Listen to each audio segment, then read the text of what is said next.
Para mim é sempre uma honra poder estar aqui falando um pouco do que a gente tem vivido, experimentado em Jesus.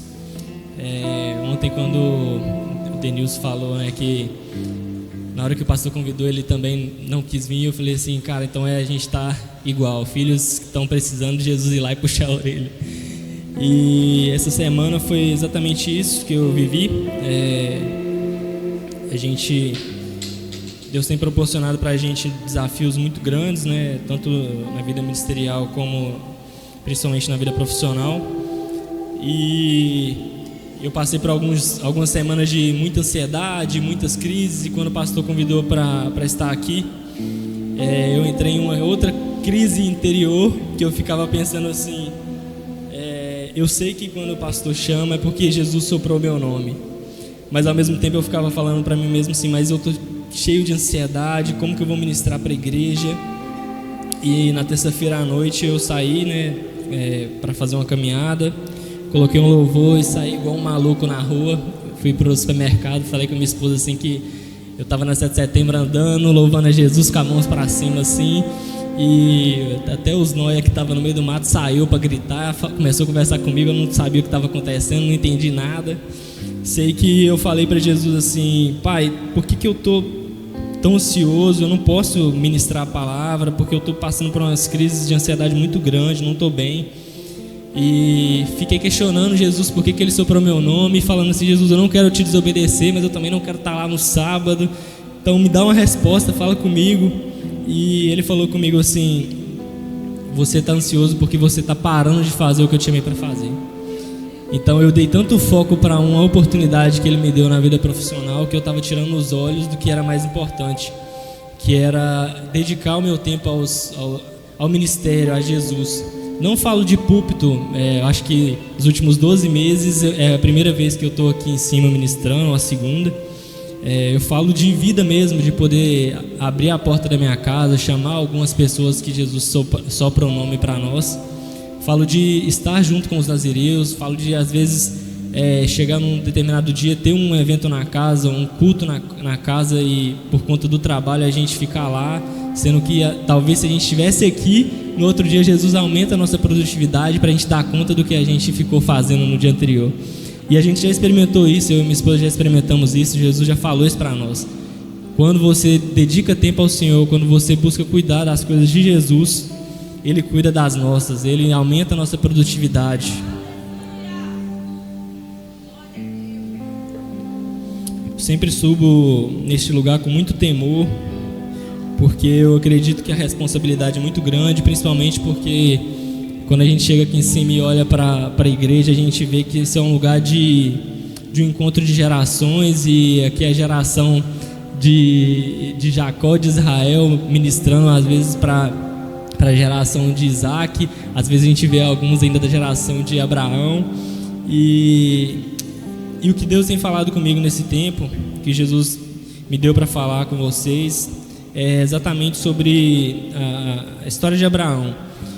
Nos últimos meses eu dediquei bastante tempo para pesquisar, para estudar, para dar uma lida sobre a história de Abraão. Isso aí estava queimando muito no meu coração, e no dia que o pastor mandou mensagem para a gente, agora veio o que eu tinha para falar, e eu falo, até brinquei com a minha esposa que eu fiquei em crise lá em casa, porque isso aqui é algo que para mim faz muita diferença, que fez muita diferença nos últimos meses, e eu quero compartilhar um pouco com vocês. O texto que eu queria iniciar lendo com vocês é Gênesis 16, do 1 ao 6. Se vocês puderem abrir aí comigo.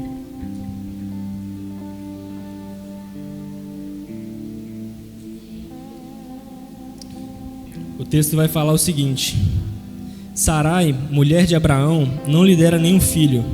Como tinha uma serva egípcia chamada Agar, disse a Abraão: já que o Senhor me impediu de ter filhos, deite-se com minha serva, talvez eu possa formar família por meio dela. Abraão aceitou a proposta de Sarai.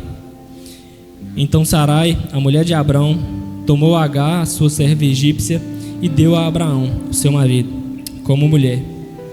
Isso aconteceu quando já fazia 10 anos que Abraão vivia em Canaã.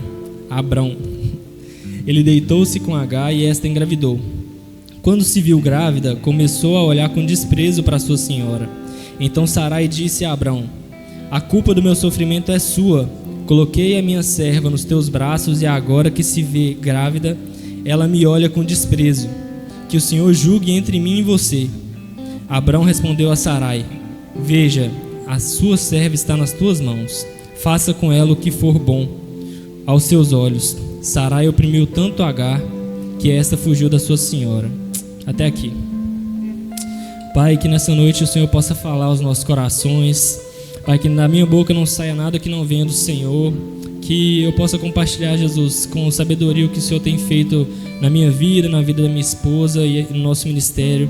E que essa palavra possa fazer sentido aos nossos corações. Então sensibilize, Jesus, os nossos ouvidos, os nossos olhos para enxergar o que o Senhor está fazendo.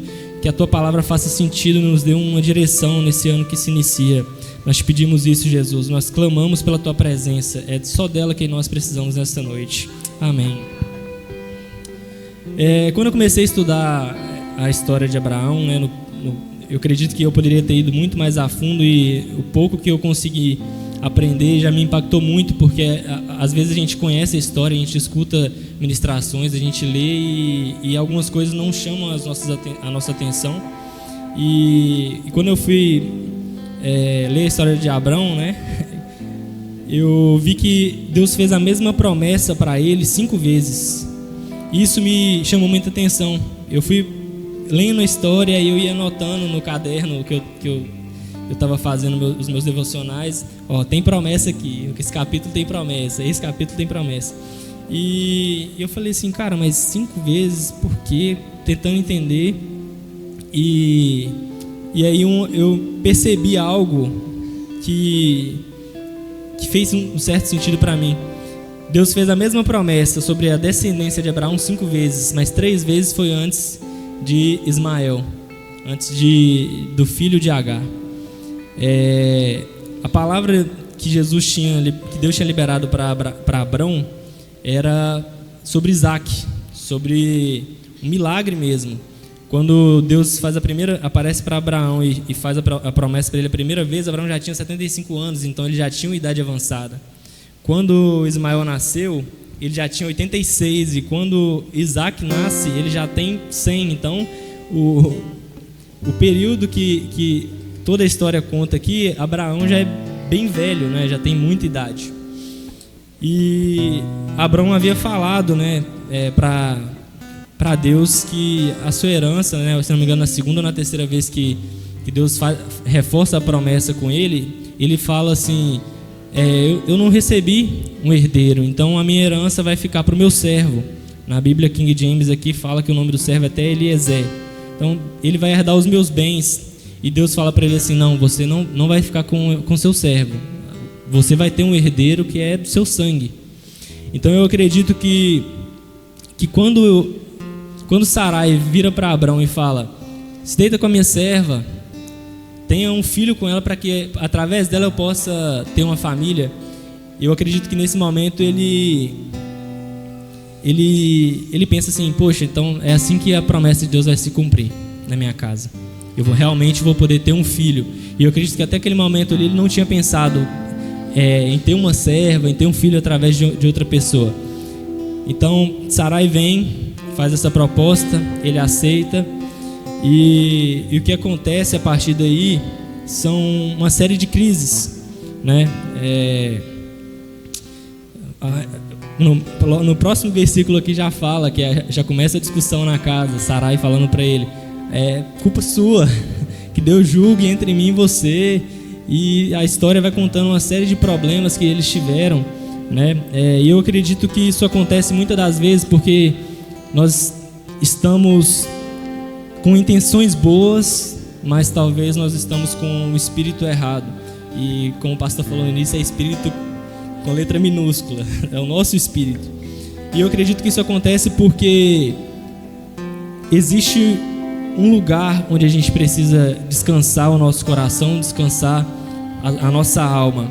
E toda vez que a nossa alma entra em crise, que a nossa alma se perde nas nossas emoções, o nosso espírito ele não consegue caminhar de maneira alinhada com o Espírito de Deus.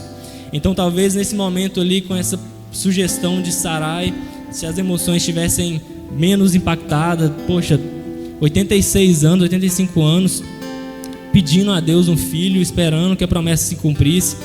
Talvez se naquele momento ali tivesse tudo ok, ele ia perguntar para Deus: Senhor, essa é a sua vontade? Antes de qualquer coisa. E o que acontece na história é que ele aceita. De imediato, ainda grávida, a serva começa a zombar, a debochar da sua senhora. Ele fala: não, mas a serva é sua, você faz o que você quiser. Sarai começa a oprimir a serva foge, o anjo encontra ela e fala: não, volta para lá, volta para sua senhora. E a história vai contar que até mesmo depois do nascimento de Isaac, né, Ismael debochava dele, né, zombava dele, e isso continuou gerando crises na família, ao ponto de Sara pedir para mandar Agar e Ismael embora. E eu fico pensando, como pai, como alguém que esperou tanto tempo por um filho, o quanto que deve ter sido doloroso para Abrão, de ter que tomar decisões tão sérias. E claro que houve uma bondade de Deus na família deles. Houve uma bondade de Deus porque ele levou essas coisas para Deus, e Deus falou assim: olha, ouve a sua esposa, pode falar para eles irem embora, eu vou abençoar ele por causa do compromisso, por causa da aliança que eu tenho com você, mas ele não é o filho da promessa. A promessa que eu fiz a você vai se cumprir através de Isaac. Muitas das vezes eu acredito que Deus revela a nós a sua vontade. Deus nos dá uma palavra, mas se a gente não submete a nossa alma, as nossas emoções no secreto a Jesus, o nosso espírito começa a tomar estratégias, talvez decisões que não são alinhadas ao coração dele. E a gente viveu isso de forma muito evidente no ano passado. No início do ano passado, Deus deu uma palavra ao nosso pastor falando assim: chegou o momento de vocês multiplicarem o PG, porque se vocês não multiplicarem, ele vai encroar. E aí a gente falou: amém, vamos multiplicar o PG. Entendi a palavra, Jesus. Entendi a palavra. E aí a gente passou meses, Sara e eu, falando assim: amor, aquela pessoa ali é carismática, aquela pessoa ali tem essa característica, aquela pessoa tem essa pessoa ali tem essa. E a gente procurando uma pessoa que batesse com o que a gente achava como ideal. E a gente ficou 6 meses. E foram 6 meses que a gente viu a quantidade de nazireus reduzindo, alguns em crises, outros se afastando, alguns esfriando. E quando a gente viu isso acontecer, a gente começou a perguntar: Jesus, nossa, a gente precisa multiplicar, me dá o nome de alguém, fala com a gente. E Jesus começou a apontar os nomes pra gente de forma muito clara. E aí eu falei: pronto, agora tá resolvido, Deus deu um nome pra gente. Amor, vamos chamar essas pessoas pra nossa casa, vamos fazer a mesa nazireus, e a gente vai discipular esses nazireus para preparar eles pro ministério, para assumir um pequeno grupo. E de novo a gente estagnou no mesmo lugar. E passou-se 3 meses, a gente se questionando de novo. E aí eu fui falar: Jesus, por que isso está acontecendo? Por que a gente está com esse sentimento de que não saímos do lugar? E a palavra de Jesus para a gente foi: porque você está com o espírito errado. Porque você está com o espírito errado.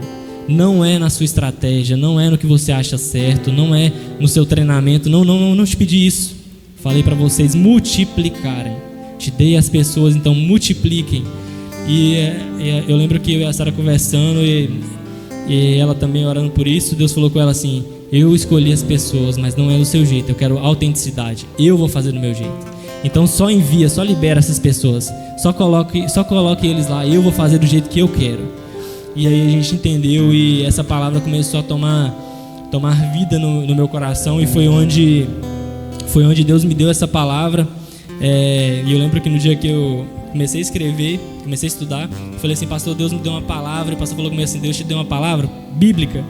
Aí eu falei assim para mim mesmo: me dê um texto para eu ler, para eu entender, para eu comer, para eu tentar digerir o que ele está me falando ali.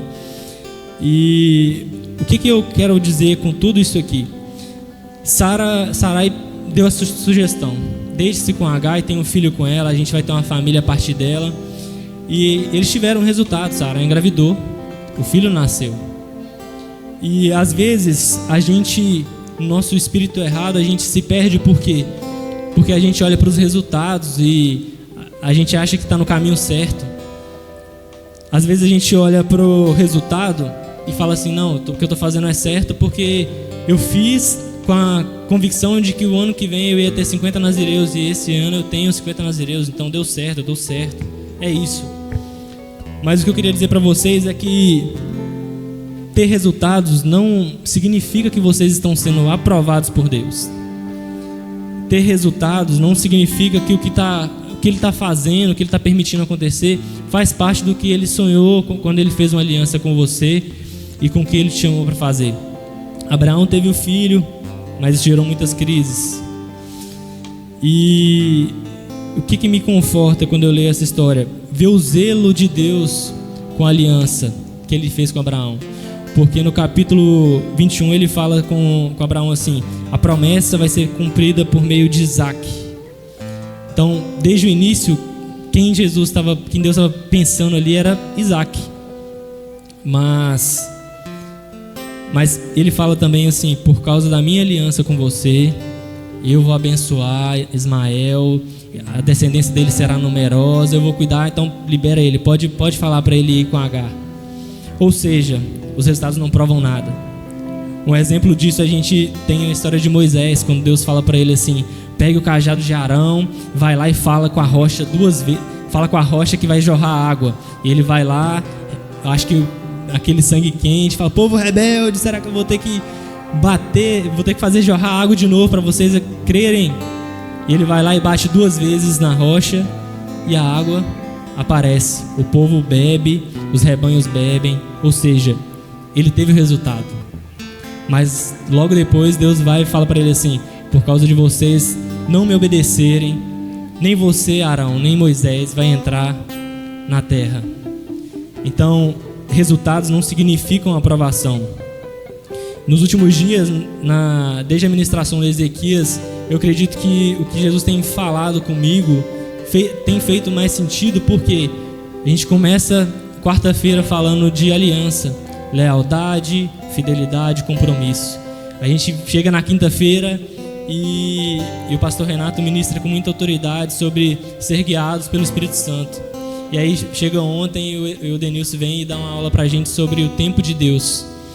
E eu acredito que tudo isso aconteceu dentro dessa história, que Deus tinha um tempo para todas as coisas, para cumprir todas as promessas, e no desejo de fazer com que as coisas acontecem, a gente vai dando um jeitinho, tomando uma estratégia. Cara, eu preciso fazer que a promessa que Deus fez para mim, que a palavra que Ele liberou se realize. Até falei isso a gente conversa muito, né, com minha esposa, quando Deus dá uma direção pra gente. Falei com a Sara assim: amor, a gente está definindo estratégias, mas talvez essas estratégias não são o que Jesus falou pra gente fazer. Deus fala: amplie o seu negócio. Aí você fala assim: amém, vou ampliar, vou contratar a empresa XXX, vou contratar contabilidade, estratégia de marketing. E talvez Jesus está falando outra coisa e você não buscou entender, a sua alma já entrou aqui emocionada e falou assim: Espírito, fica quietinho aí que eu vou sonhar. Quando na verdade a gente escuta uma palavra, a gente deveria correr para o lado contrário, vai para o secreto, vai perguntar a Jesus: beleza, qual que é o próximo passo? O que eu preciso fazer a partir daqui? Por causa de Abraão, por que eu falo que fez muito sentido o que o Renato pregou, por exemplo? As pessoas ao nosso redor são impactadas com a nossa vida. As coisas boas e ruins acontecem por causa de quem nós somos também. E isso acontece aqui na história de Abraão. Por causa da aliança dele, ele abençoou Ismael, que não era o filho da promessa. Por causa de Abraão, quando Deus decide destruir Sodoma e Gomorra, Deus fala assim: esconderei de Abraão o que eu estou para fazer? É fato que Abraão será pai de uma nação grande e poderosa, e por meio dele todas as nações da terra serão abençoadas. Então, o amor de Deus por Abraão, o zelo de Deus com a aliança é tão grande que ele falou assim: não vou nem esconder o que eu vou fazer aqui. O que eu vou fazer, eu vou compartilhar com Abraão. E Deus salvou Ló especificamente por causa de Abraão.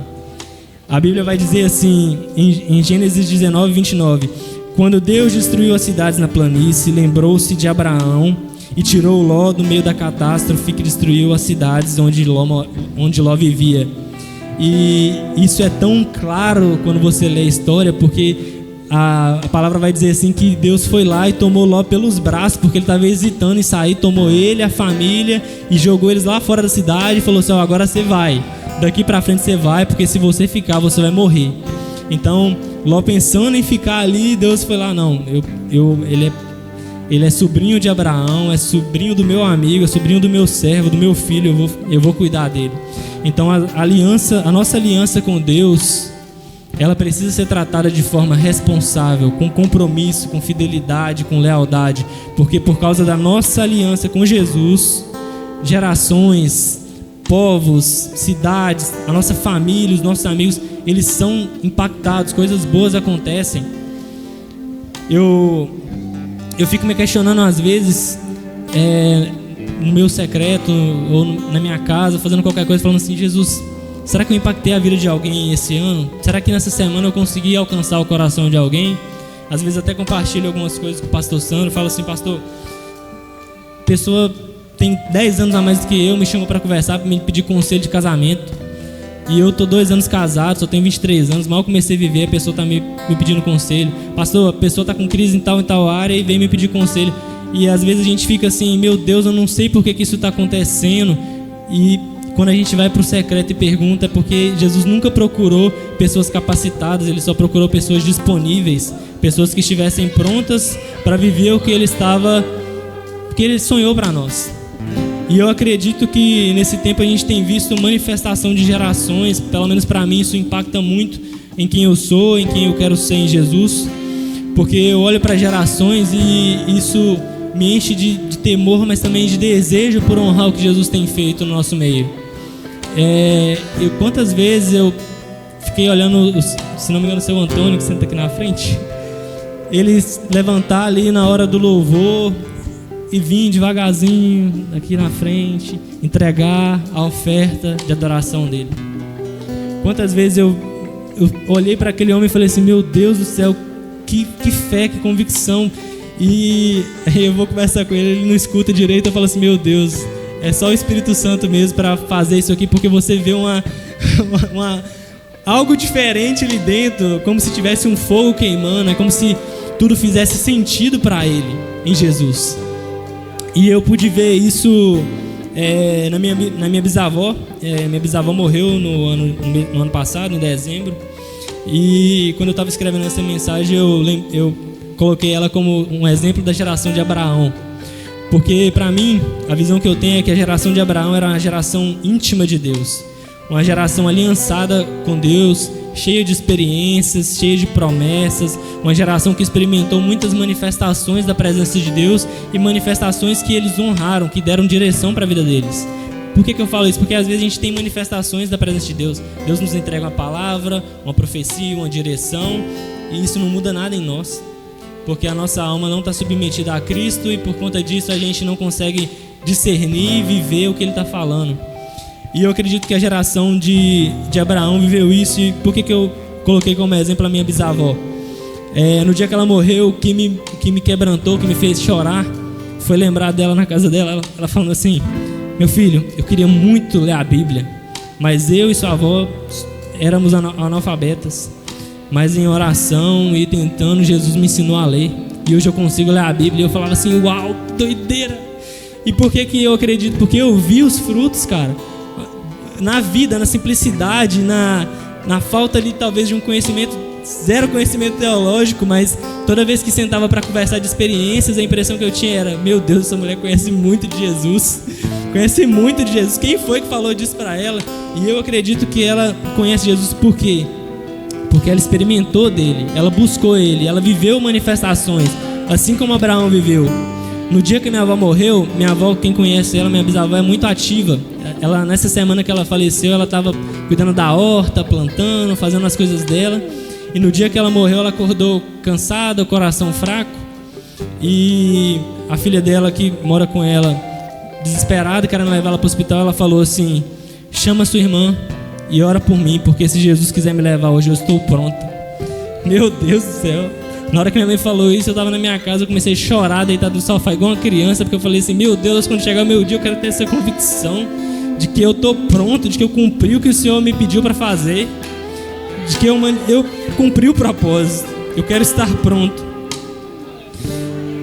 Então vem a geração de Abraão, cheia de experiências, e depois da geração de Abraão vem a geração de Isaac, uma geração do pastor Alessandro, do pastor Renato, do pastor Ezequias, dos pais e adultos que estão aqui. Uma geração que vem desentulhando poços. Uma geração que vem desentulhando os poços que Abraão cavou e o mundo, os filisteus, o pecado tampou. E eu entendo que essa geração ela vem tentando trazer vida ao que foi construído na geração anterior. Ela vem tentando manifestar o que foi feito na geração anterior. Ela vem dando continuidade ao legado. E depois de Isaac vem a geração de Esaú e Jacó. Normalmente a gente fala geração de Jacó, mas por que eu coloquei Esaú? Porque para mim, eu consigo ver dois sinais que representam a minha geração, a geração que eu vim aqui hoje para ministrar sobre ela. A geração de Esaú e a geração de Jacó. Primeiro, Esaú. Para mim, Esaú é um filho que ele não entendeu a autoridade e a responsabilidade da sua primogenitura. Porque ele chega faminto e ele negocia com Jacó os seus direitos de primogênito.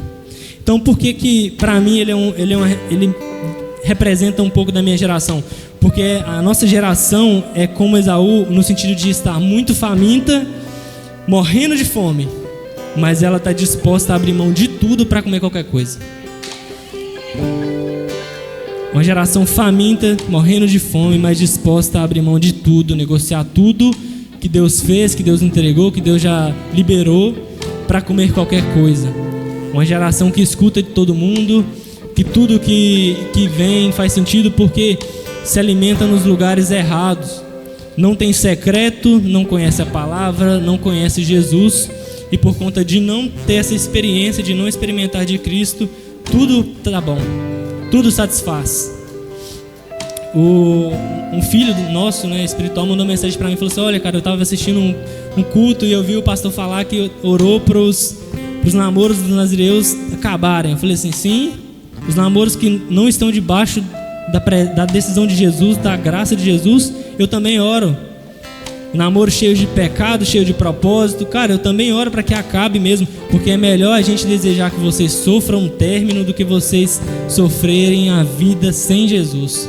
Porque essa vida de pecado que vocês escolhem só vai gerar para vocês um coração duro como pedra, uma tristeza que vocês não vão explicar, e daqui a um tempo vocês não vão querer mais estar na presença de Deus, porque isso aqui não vai fazer sentido para vocês. Então é melhor o sofrimento do tratamento, para que vocês não se percam, porque vocês estão famintos, mas vocês comem de tudo. O segundo é Jacó.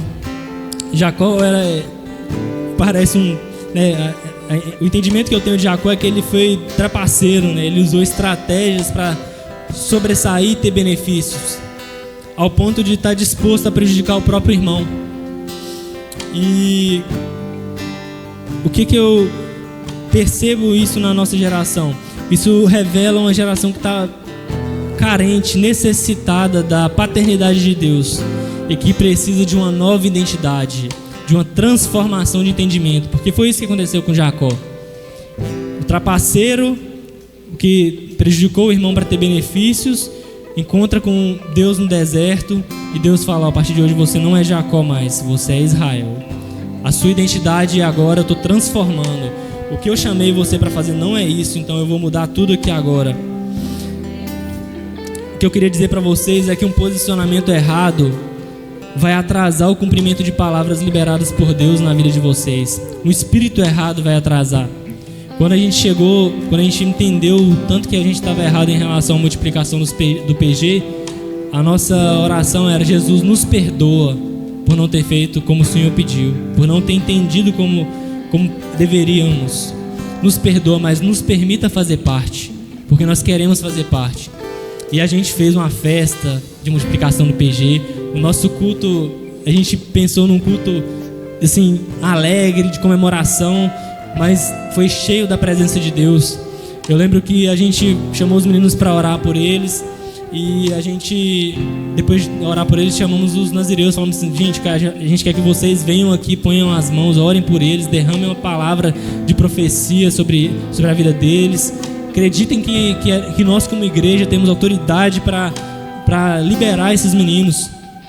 E quando a gente falou isso, parece que eles já sabiam o que a gente ia falar, que já tinha gente andando, vindo para cima dos meninos, e virou aquela bagunça, o chão molhado de lágrimas, aquela emoção. Meu Deus, não sei explicar o que aconteceu aí.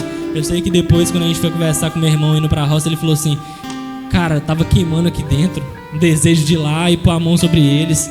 Se você não chamasse, eu acho que eu queria fazer, mas eu tava inseguro, mas quando você falou, isso aqui já tava queimando, então eu já estava lá na frente, nem vi, só estava lá na frente.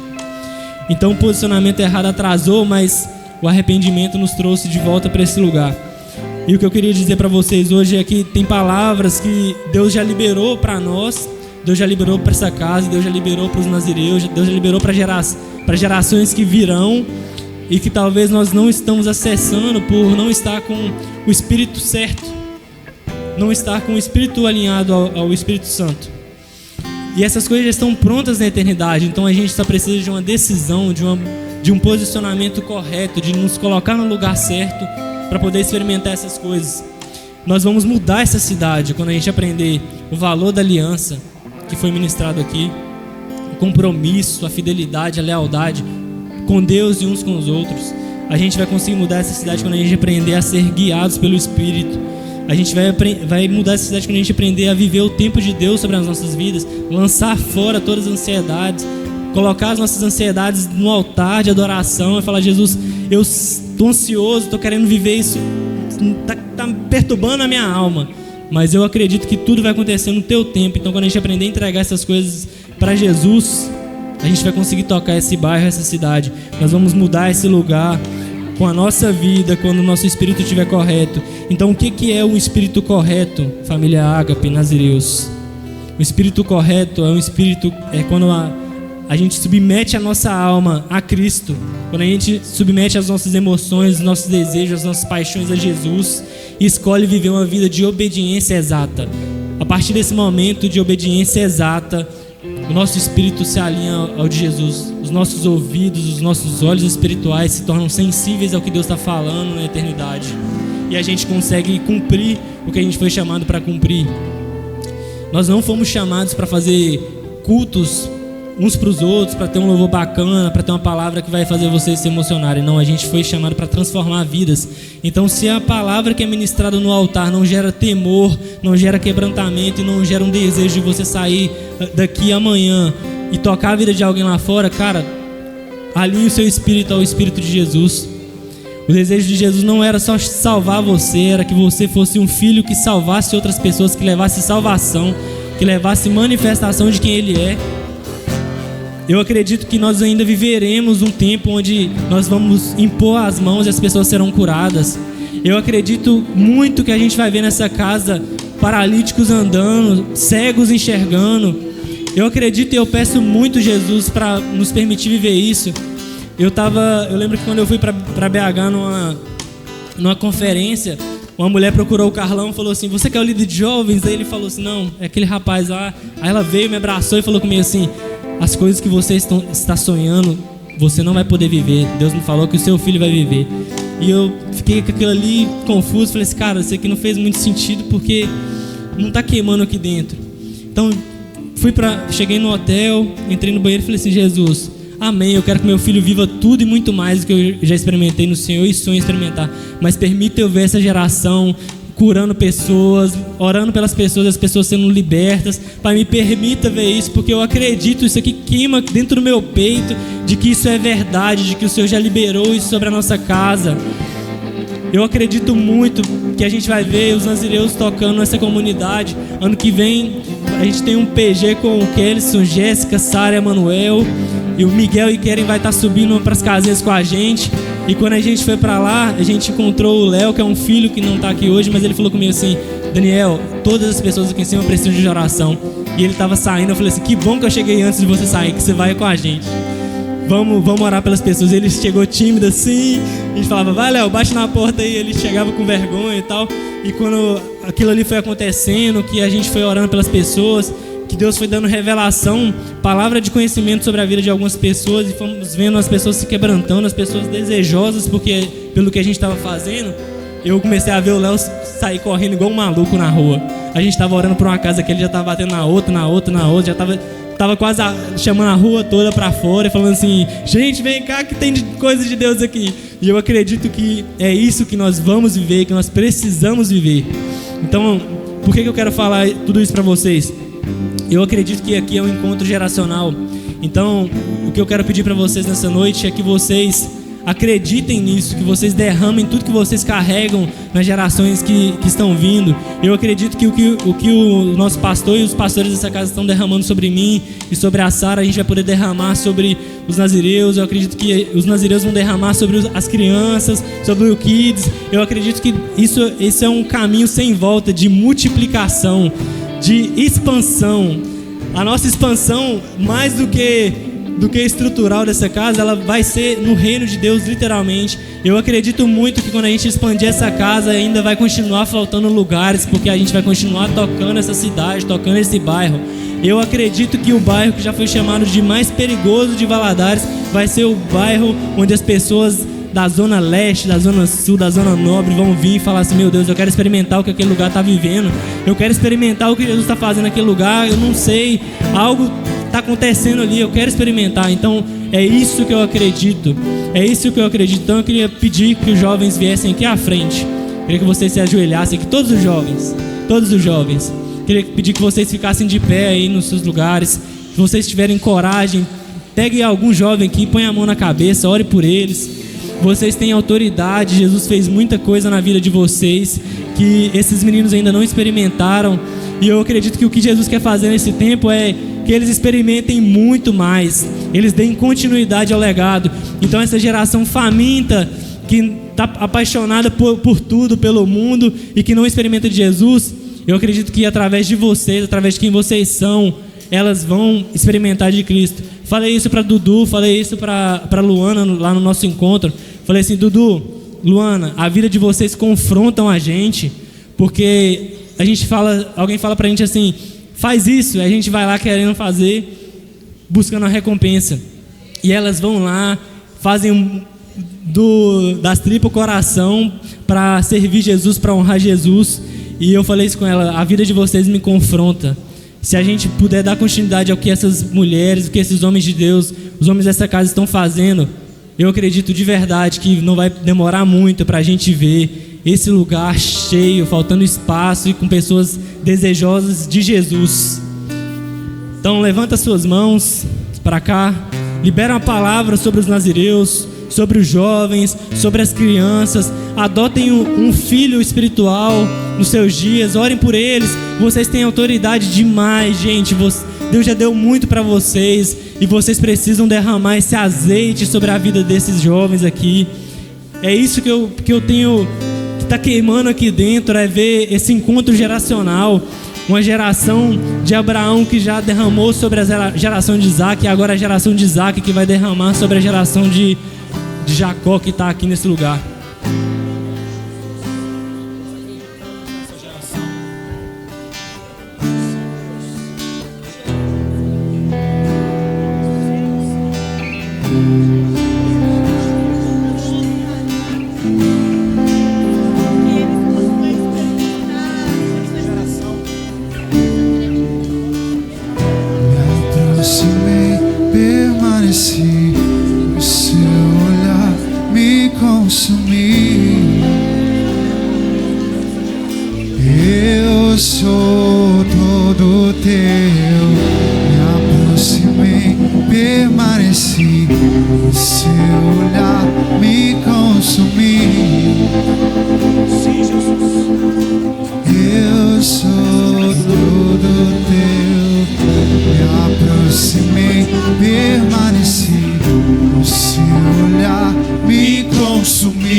Vamos, gente. Eu sou todo teu. Abra os seus lábios. Geração de Isaac, geração de Abraão, abra os seus lábios. Me consumir. Nós subiremos aos montes, viu? Eu sou geração de Isaac. Nós subiremos aos montes. Permaneci, o seu olhar me consumiu. Eu sou todo Nós acreditamos nessa geração. Permaneci, o seu olhar. Nós estamos trabalhando para essa geração do Senhor. Sejam cheios do Espírito Santo. Sejam possuídos pelo Espírito Santo. Que haja clareza na vossa identidade. Que haja clareza na vossa identidade. Que cesse todos os conflitos. Que cessem todos os conflitos.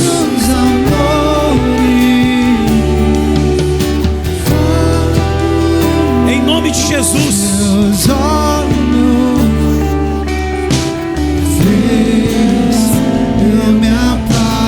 Não há ciúmes. Não há resistência da nossa geração. Nós não temos medo desta geração. Pelo contrário, nós estamos com muita ansiedade, muita expectativa naquilo que Jesus vai fazer através da vida de vocês. Então não perca tempo, meus filhos. Mergulhe em Jesus. Entre para o quarto e diga para Jesus que você deseja conhecê-lo. Entre para o seu quarto sozinho, dobre o seu joelho, levante as suas mãos e diga: Jesus, eu quero comer da tua carne e beber do teu sangue. Eu ainda tenho lenha, pode vir queimar, pode vir queimar. Eu ainda tenho fome. Toda resistência, toda crise interna emocional, todos os sentimentos confusos, todo trauma, todo toque indevido, todo abuso, em nome de Jesus, que você seja curado, curada nessa noite, em nome de Cristo, o nosso Senhor.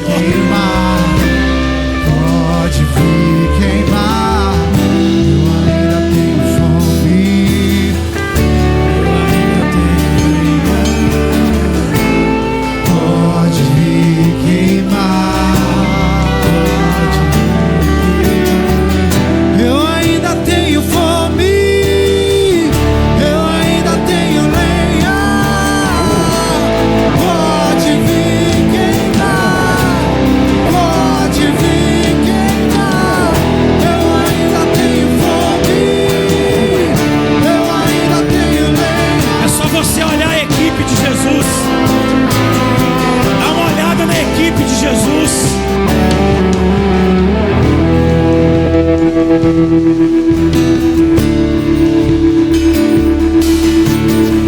Todo desperdício espiritual acaba nessa noite.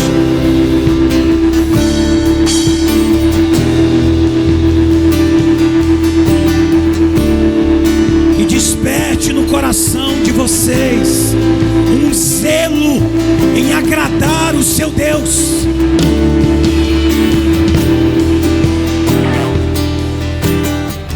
Não tem a ver com capacitação. Olhe para a equipe de Jesus.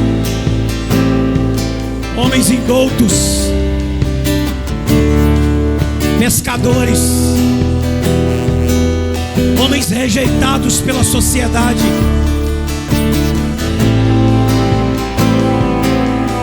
filhos dessa casa, vocês que nos ouvem nessa noite, só estejam disponíveis, só estejam acessíveis ao Espírito Santo.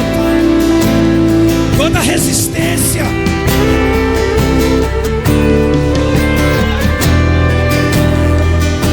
só estejam disponíveis e acessíveis. Nós quebramos a religiosidade dessa casa. Ei, você que me ouve nessa noite, Pare de cobrar essa geração aquilo que Cristo não cobrou de você.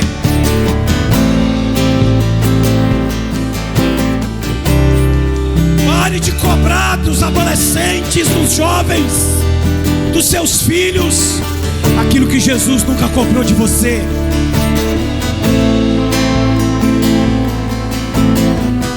Só derrame sobre eles a sua experiência. Só derrame sobre eles o seu amor. Deixe o Espírito de Deus fazer. Se você estivesse no lugar de Jesus, você não os escolheria. Se você estivesse no lugar de Jesus, você não escolheria Judas, você não escolheria Pedro, você não escolheria eles. Talvez nem você estaria, nem você escolheria você mesmo. Então, em nome de Jesus, que caia por terra toda religiosidade, todo legalismo, toda comparação. Pare de comparar uma geração com uma outra. A geração de Abraão é a geração de Abraão, o pai da fé. A geração de Isaac é a geração de Isaac. A geração de Esaú é a geração de Jacó, é a geração de Esaú.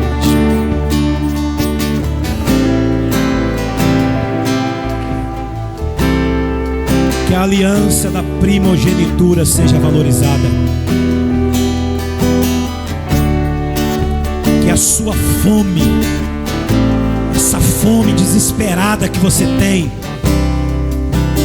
em crescer, em prosperar, em adquirir, em tanta coisa que você tem, é insaciável. Que essa fome seja canalizada para as coisas do reino de Deus. Que você seja seletivo como um de Cristo. Busque o reino de Deus e as outras coisas vos serão acrescentadas. Se envolva, se apaixone pela igreja. Assuma o cajado da igreja atual. Não abandone a comunhão. Cuide, zele desta casa. São vocês os pastores, são vocês as pastoras, são vocês os mestres, os apóstolos, os profetas, os evangelistas. São vocês. Seja na medicina, que você seja um apóstolo. Seja na área do direito, que você seja um mestre. Seja onde você estiver, os ministérios estejam no seu espírito. Ei, tem alguém comigo aqui? Não é cargo. Se o Senhor te empurrar para a medicina, que você seja um pastor lá onde você estiver. Que o ministério pastoral flua. Se você vai ser um militar, onde você estiver, quem sabe o seu ministério é apostólico. Que você seja um militar que fundamenta, que cuida, que multiplica. Ei, em nome de Jesus. É assim que a gente crê, meus filhos. Não tenha medo.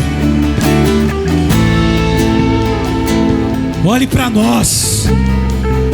Olhe para nós. Olhe para nós.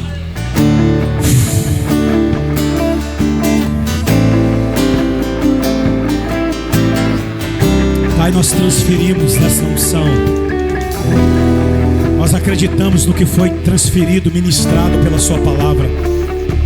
Nós acreditamos na manifestação dos sinais que sejam através dos teus filhos neste lugar. Curas, milagres extraordinários, batismos de salvação, movimentos de avivamento. Sim, Deus, sobre a vida deles e através da vida deles. Em nome de Jesus. Amém, amém. Fique de pé. Fique de pé. Glória a Deus. Glória a Deus. Glória a Jesus. Glória a Jesus. Queridos, amanhã é culto, né? Amanhã às 18h30, domingo. Então, nosso 5º dia de primícia. Vem pra cá, deixa eu só lembrar vocês. Se você for trazer um cereal, trazer alguma coisa para nossa cesta, pode colocar lá nos fundos, tá bom? As primícias nós estamos recolhendo, alimentos não perecíveis. Existem alguns propósitos nas nossas primícias esse ano. Abençoe a vida de alguém, oferte na vida de alguém, escolha alguém para você abençoar, ou que você quer dar um presente, né? Convide uma família ou alguém para estar com você, para estar na sua casa. Em especial que seja alguém que você não tenha tanta comunhão, ok? Que você deseje estar próxima dessa pessoa, né? Você chamar alguém que você está todos os dias ou quase sempre com ele, não faz muito sentido nessas primícias, ok? Depois você faz isso o dia que você quiser, mas agora nas primícias. Então a gente tem alguns propósitos, votos, ok? Votos estão sendo levantados nessa casa, votos estão sendo entregues nesses dias, alianças estão sendo estabelecidas. Traga o seu alimento não perecível para as nossas cestas, ok? Abençoe a vida de alguém com um presente, com uma oferta, e separe uma oferta para o nosso último dia de primícia. Separe uma oferta para o nosso último dia de primícia, uma oferta para essa casa. Proponha no seu coração entregar uma oferta, tá bom? A gente encerra na terça-feira o nosso 7º dia. Então que você esteja aqui conosco para a gente poder fechar esse tempo e apresentando ao Senhor esses dias a Ele. Amém? Então não esqueça, nós estamos todos os dias 7h30, mas amanhã é às 18h30. Por ser o nosso culto aos domingos. Você está convidado para estar aqui, em nome de Jesus. Amém? Deus abençoe sua vida, sua casa, em nome de Jesus. Convide mais alguém para estar conosco, para que ele possa ser impactado por aquilo que Jesus está movendo aqui nesse lugar. Amém, irmãos? Louvado seja Deus. Deus é bom. Nós amamos a presença dele.